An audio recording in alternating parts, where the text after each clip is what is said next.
Deputado Merlong, a gente viu aí a fala do deputado federal Átila Lira, falando a respeito da vitória para o Nordeste e na avaliação do senhor. E aí uma das preocupações, e aí eu já trago um dado da pesquisa, né? A população, como o senhor viu na pesquisa Datafolha, não tinha maioria favorável a esse aumento no número de deputados. Entretanto, aconteceu esse aumento, o que preservou o tamanho da bancada piauiense. Qual é a vantagem para o estado do Piauí, essa manutenção da bancada?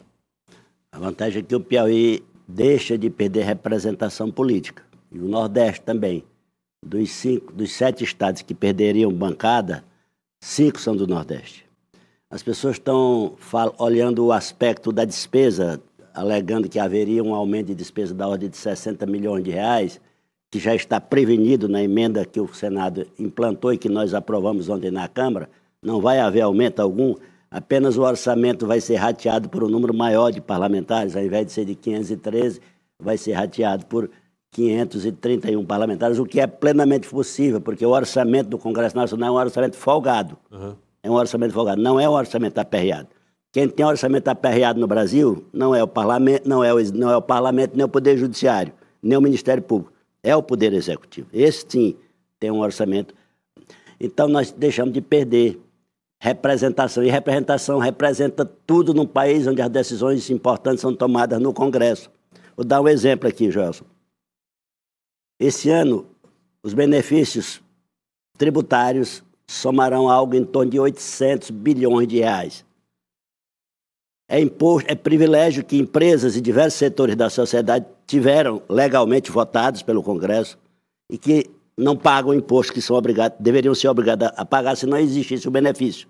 Vai dar 800 bi. Metade desse dinheiro fica na região sudeste. São Paulo, Rio de Janeiro e Minas Gerais. Fica com metade desse dinheiro. A reforma tributária que nós votamos agora, mas ainda hoje, o ICMS, metade fica no estado produtor, que é um contrassenso. Por que isso acontece? Porque os estados do sudeste sempre tiveram maior representação no Congresso Nacional e na hora de votar as leis, votam, é natural, cada um vota. A decisão de ontem evita que essa maioria continue sendo tão grande quanto sempre foi. Evita que o Nordeste perda a representação no parlamento, portanto, é mais deputado para defender os interesses do Nordeste. Porque um parlamentar que não defende sequer os interesses do seu estado não merece ser reconduzido pela população à representação. E, deputado? Veja só, o caso do Piauí, nós perderíamos 20% da bancada. De 10 reduzimos para 8. Na Assembleia, de 30 reduziria para 24. Então, a perca de representação muito grande. Se há alguma insatisfação com os parlamentares, as pessoas têm que avaliar isso na hora de votar e reconduzir aqueles que estiverem fazendo um bom trabalho e mandar para casa quem não estiver fazendo um bom trabalho. Deputado, uma das dificuldades de colocar na mesa uma possível chapa proporcional, tanto em nível estadual quanto em nível federal, era justamente saber quantas vagas estariam disponíveis. Agora, para o PT, qual é a estratégia? Serão nomes que buscam essa reeleição, inclusive o seu, ou terá também uma ideia de lançar novos nomes petistas dentro dessas duas chapas? Bom, há uma estratégia de buscar o máximo de representatividade no sentido da possibilidade da gente, no mínimo, reconduzir as 4 vagas, não necessariamente as mesmas pessoas, mas no mínimo temos de novo 4 parlamentares. Na verdade, a nossa meta é de elegermos 5. É vital para um partido que se propõe a continuar governando o Brasil ampliar a sua representação na Câmara dos Deputados e também no Senado. Acabamos de ver isso em relação à votação do IOF. Acabamos de ver isso, que representa ser minoria no Congresso Nacional. Então, o PT vai relançar aqueles que já são candidatos, que estão dispostos a serem de novo candidatos, aqueles que já são parlamentares, e outras lideranças. Estamos trabalhando para eleger 5. Vinícius Dias é uma opção? Até o momento não tem surgido o nome dele nas reuniões internas da bancada, nem na reunião que tivemos com o governador Rafael Fonteles. Os 7 candidatos homens já apalavrados estavam presentes. Não surgiu o nome naquela reunião do Vinícius Dias. Trabalhamos, um dos assuntos discutidos foi a representação da chapa de mulheres, né? Agora, deputado, sobre esse ponto que o senhor aborda aí na resposta que o senhor deu à Lívia, sobre a governabilidade em Brasília. Ontem tivemos a votação numa derrota assim, enorme do governo por falta de aliados suficientes na hora da votação de uma matéria importante, vital para o equilíbrio financeiro do governo nessa ótica da política econômica. As saídas, a repercussão agora, deixando o que passou, passou. São 3 apontadas pela área econômica do governo: judicialização, corte no orçamento ou uma nova fonte de elevar a receita. Qual dessas terá guarida, digamos assim, da bancada aliada ao governo? Bom, essa semana não fui a Brasília porque estava tudo apalavrado para essa semana ser uma semana vazia, apenas com votação à distância. Foi uma surpresa quando um assunto dessa envergadura do IOF foi posto na pauta. Eu, particularmente, considero uma traição. Traição? Uma traição Cometida por do presidente da Câmara ao conjunto das lideranças da Câmara, no meu modo de ver, porque estava tudo certo. Essa semana não vai ter nenhuma matéria polêmica, e esta é uma matéria polêmica. Então, eu entendo assim, o governo deve buscar o Poder Judiciário, o Supremo Tribunal Federal, por vários motivos. Primeiro, o Congresso está usurpando as atribuições do Poder Executivo. A Constituição é clara. Regulamentar o IOF é uma atribuição exclusiva do Poder Executivo. Trata-se de um imposto de regulamentação, não um imposto arrecadatório. É mais para acompanhar a movimentação financeira. A arrecadação dele é 70 bi. Num país onde o governo arrecada quase 3 trilhões de reais, a arrecadação do IOF é 70 bi. Então, ele não é um imposto arrecadatório. É um imposto que serve para que haja instrumentos para acompanhar as movimentações financeiras. Quem movimenta dinheiro de maneira ilegal não gosta do IOF. Quem faz sonegação fiscal também não gosta do IOF, porque através dele o Banco Central e a Receita Federal conseguem vislumbrar as transações suspeitas. Então ele não deveria tramitar como uma pauta no Congresso, já que... Não precisa tramitar. Regulamentar o ICMS, regulamentar o IOF é só matéria de decreto do presidente da República. Então, a base jurídica... Constitucional? Certo. É a base jurídica para derrubar a decisão exorbitante do Congresso Nacional. Em segundo lugar, eu entendo que o Congresso Nacional votou essa matéria por 2 motivos. Não, nenhum dos 2 justos, no meu modo de ver. Primeiro, a alta sensibilidade que o Congresso tem para defender os mais ricos. Nós estamos tratando de imposto sobre operações financeiras. Nós estamos falando de viagens internacionais. Nós estamos falando de investimento de estrangeiros no Brasil, inclusive. Não estamos falando do ICMS que pagamos na hora que compramos feijão para comer ou que compramos um litro de leite na padaria. Não estamos falando de imposto que pobre paga. Estamos falando de imposto só da classe média alta para cima é que paga esse imposto. Toda essa polêmica se estabeleceu, desconsiderando inclusive o fato, Lívia, de que o ICMS para compras internacionais, que era de 6,38 em 2022, com a decisão com o decreto de Lula, ficou em 3,5%. Em 3,5%, desconsiderando inclusive isso, desconsiderando que o governo zerou o imposto sobre o risco sacado, que as empresas precisam de crédito para o capital de giro e assim por diante. Esse é um motivo, a sensibilidade para proteger os ricos. Veja que ainda hoje no Brasil continua sem pagar imposto sobre lucros e dividendos. Sim. O segundo motivo, que não é justo, pressionar o governo, porque até agora não houve liberação de emendas esse ano. As emendas estão retidas, houve um atraso do próprio parlamento na votação do orçamento deste ano, houve a interferência do Poder Judiciário na regulamentação das emendas. Tudo isso está exigindo um processo de preparação muito longo para a liberação das emendas. O resultado, até agora, não foi liberado 1 centavo de emenda e o Congresso acha que o Poder Executivo é responsável por isso. Deputado, nesse cenário eu trago alguns pontos. O primeiro, há uns 10 dias atrás, o presidente Lula se reuniu com o presidente da Casa, Hugo Mota, para discutir justamente essa questão do IOF. Segundo ponto, o líder do governo dentro da Câmara, Lindenberg Farias, falou que soube da notícia da votação pelas redes sociais. Dessa forma, o senhor falou que foi uma traição, já que, de verdade, a Câmara estava esvaziada. Uma semana vazia. Eu queria entender, essa votação e essa decisão, ela enfraquece a relação com o Congresso ou ela já não existia a primeiro momento? A relação com o Congresso está difícil, porque eu acho que há também um outro aspecto na história aí, que é o aspecto de tentar empurrar o governo Lula para uma crise orçamentária. De um lado, o Congresso de vez em quando vota despesas. Como, por exemplo, votamos a desoneração da folha para 7 setores privilegiados da economia. Como votando a renovação do PERSE para o setor cultural faz pouco tempo.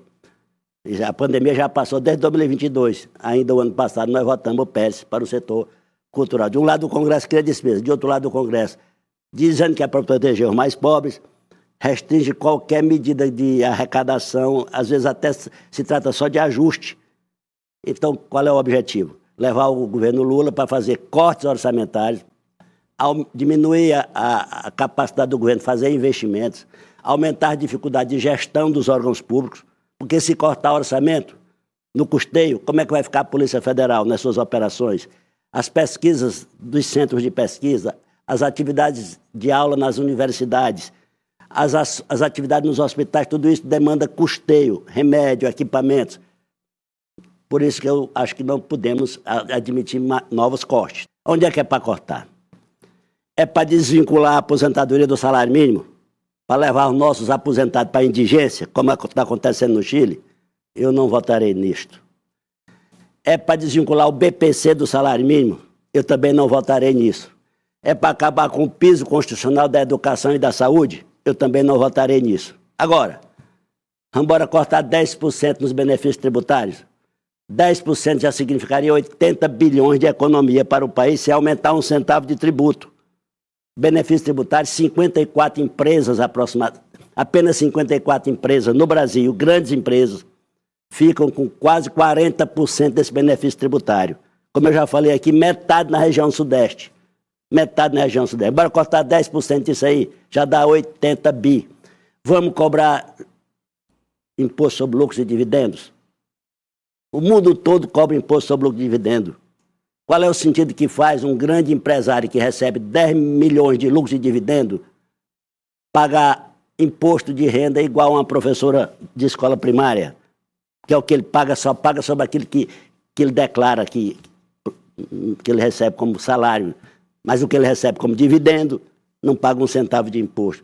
Então, estou aberto a discutir corte, aceito o corte nas emendas também, sem a menor dificuldade. Agora, jogar mais uma vez o ajuste orçamentário sobre os mais pobres, estou disposto a ir para a luta com quem tiver coragem de fazer essa luta. Pois não, O senhor falou sobre, de fato, direito, apenas 131 deputados votaram a favor dentro da Câmara. Nem chegou a isso, né? Teve votação lá que a gente só teve 97 votos. Então, isso representa menos de 1/3 de toda a base que se coloca a favor do presidente Lula, que inclusive tem ministérios dentro do governo federal. Então, como que vai ser essa postura do governo federal, do presidente Lula, inclusive, em relação a esses pseudo-aliados, que na hora do vamos ver não votam a favor? Eu acho que o governo Lula, quem está no executivo, sente a dor de maneira diferente de quem está no parlamento, né? Vai continuar tentando dialogar, vai continuar tentando convencer esses aliados. Eu acho, no meu modo de ver, a estratégia política está mostrando que não deu certo até hoje, porque esse pessoal tem 12 ministérios importantes, se sente à vontade para votar no que quer, sem consultar o governo, para votar abertamente contra o governo em matérias, inclusive, estratégicas, como esta do IOF, não é? Então, eu acho que precisaríamos de uma revisão na forma como o governo está dialogando com os parlamentos. Mas é difícil essas alturas, Lívia. O senhor é a favor, então, de uma ruptura? Lembrando do endurecimento da relação. Endurecimento da relação. Parece que, já que não está dando certo o diálogo com a cúpula dos partidos, então o governo deveria chamar segmentos desses partidos, botar na mesa interesses particulares de uma parte desses parlamentares, e aí voto por benefício na ação do governo, estou falando de políticas públicas. Uhum. Você está precisando de investimento tal no seu estado, vai, mas aqui, o governo está precisando de tais e tais votos, de matérias estratégicas de interesse do país. Nós vamos votar o imposto de renda, a reforma verdadeira e a reforma do imposto de renda. Aliás, vamos ter outro teste logo nesse assunto aqui. A reforma pontual do imposto de renda, essa que o governo Lula mandou, da isenção para quem ganha até 5 mil, que está todo mundo querendo aprovar, e da diminuição do imposto de quem ganha entre 5 mil e 7 mil. Beneficia, portanto, quase todos os pobres e parte da classe média. Mas a questão é, quem vai pagar? O governo quer, de maneira correta, que quem pague seja a pessoa física que ganha mais de R$ 1.200.000 por ano. Isso dá 100 mil por mês. já não estão concordando com essa compensação. Essa mesma Câmara, que ontem votou a favor dos ricos no IOF, não quer que quem ganha mais de R$100 mil por mês compense a isenção de quem ganha até 5 mil. Não para pagar imposto a mais, apenas para pagar pelo menos 10%. Porque se o cara ganha 100 mil por mês, na folha de pagamento, ele não precisa pagar mais nada, porque já é descontado em folha. Mas se ele ganha 100 mil por mês e só paga imposto sobre 20 mil, aí ele vai ter que pagar o complemento sobre os 80 mil. No máximo, chegando até 10%. Deputado, agora há pouco a Lívia abordou o tema mais de estratégia eleitoral para 2026, falando da chapa proporcional. Eu retomo esse assunto abordando a chapa majoritária. Recentemente, uma reunião aqui em Teresina, o governador Rafael tratou desse assunto com o senador Marcelo Castro, o deputado Júlio César, senador e ministro Wellington Dias. No PT, o senhor percebe que essa é uma questão resolvida, ou seja, é mesmo PT no Executivo, MDB e PSD no Senado ano que vem? Parece que está resolvida, sim, nesse sentido. Parece ser resolvida porque é uma estratégia que nosso ministro Wellington Dias inaugurou quando foi governador e muito bem sucedido. Foi eleito 4 vezes e ele conduziu mais 2 eleições bem-sucedidas. Então, desde 2022, que esse time não pede uma eleição majoritária no estado do Piauí, desde 2002, que esse time não pede uma eleição majoritária no Piauí, em razão dessa composição. A cabeça e os 2 cargos principais no Senado sendo de partidos diferentes. Por isso, acho que o caminho vai se reproduzir. Cabeça com o PT, governador e vice, e os 2 partidos principais aliados, no caso aí o MDB e o PSD, indicando as vagas para o Senado. Quando o senhor fala assim, parece, ou eu acho, significa dizer que essa decisão ela não passou por lideranças importantes do Partido dos Trabalhadores. É normal que seja assim? Essa é uma definição que deve ser mesmo do governador e grupo restrito? É porque está muito longe, né, Joelson? Está muito longe, nós estamos ainda aí metade desse ano, a eleição só é no ano que vem. E, por exemplo, a questão de vice. É de bom senso deixar para decidir quem será o vice ou a vice bem mais perto da hora H, que é a hora da convenção, para poder eventualmente ver quem soma mais. Há alguém satisfeito entre os aliados importantes a serem contemplados. Então a vice fica sendo um trunfo. Atrativo. Fica um atrativo. É o melé, né? No jogo do buraco, que às vezes eu vou lá jogar com meus irmãos, é o melé. Fica lá no ponto, olha, vamos resolver uma questão importante aqui com essa vice. Porque também tem as suplências, né, de senador, que acabam também sendo colocadas como um elemento atrativo. E aqui no Piauí, suplência de senador virou coisa importante, né? Você vê que a Regina Souza foi senadora há 4 anos, a Jussara está sendo senadora, tudo indica que vai ser senadora por 4 anos pelo menos, e como o Lula continua sendo fortíssimo candidato, há a possibilidade dela ser senadora por 8 anos. Então, a primeira suplência ao Senado virou no Piauí, com esse esquema vitorioso de lançamento de candidatura majoritária, a primeira suplência de Senado virou uma coisa importante. Deputado, quando o senhor fala sobre essa distribuição de siglas, o PT coloca-se na chapa majoritária do lado do governador Rafael Fonteles na busca pela reeleição. Mas qual é esse PT? Porque não é mais só um. Então, é o PT raiz, com nomes como, por exemplo, aliados a Wellington Dias, a Regina Souza, a João de Deus, ou é o novo PT, o PT de blusa branca, mais ligado ao Karnak? Eu estou de azul, né? Azul é uma coisa... Está na transição. É uma coisa intermediária, né? Olha, Lívia, na verdade... eu acho que isso é uma consideração menos importante. Nessa fase de preparação tem alguma importância, inquestionavelmente, mas depois o que vai prevalecer é um movimento em que está havendo, de maneira que eu considero saudável, uma transição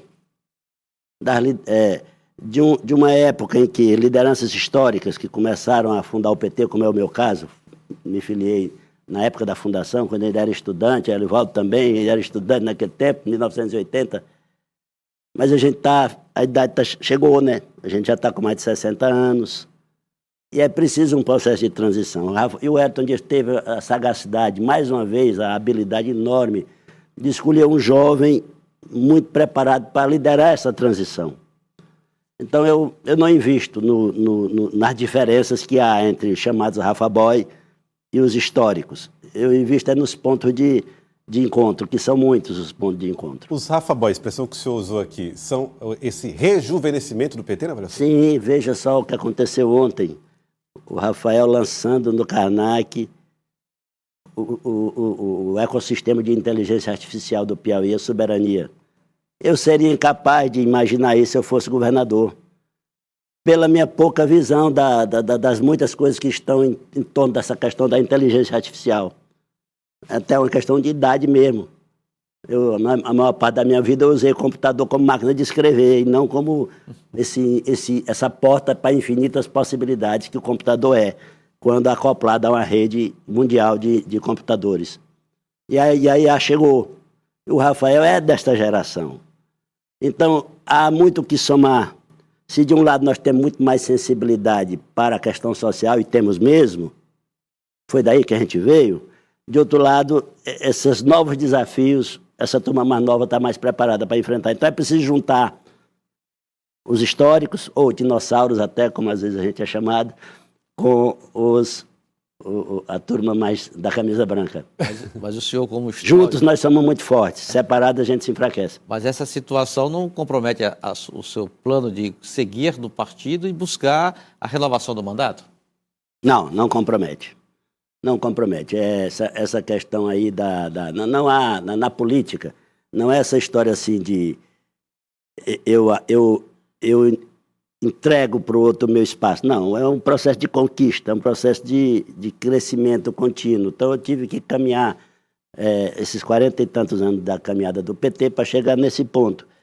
E enquanto eu me sentir em condições de dar alguma contribuição, estarei à disposição do partido. Por outro lado, deputado, esse rejuvenescimento que o senhor cita do Partido dos Trabalhadores parece que não vai afetar a eleição do PT. Os comandantes da sigla, ao que tudo indica, os favoritos, ou mesmo aqueles que estão postos como candidatos, remontam ou ligam-se com esse PT da origem que o senhor fez referência. É verdade. Não há... Peraí, não entendi direito. Esses possíveis... O nome, por exemplo, Edinho Silva, do Partido dos Trabalhadores. Ele tem uma ligação com o PT histórico, não com o novo PT. O senhor acredita que esse ponto é um ponto a ser melhor debatido dentro da sigla? Precisa ser debatido. Agora, o Edinho Silva tem... Eu tive a oportunidade de conversar com ele aqui também em Brasília. Ele tem umas qualidades que eu acho que o tornam uma pessoa certa para esse momento de transição. Porque não dá para, de repente, entregar a presidência nacional do PT para uma pessoa que acabou de chegar no partido.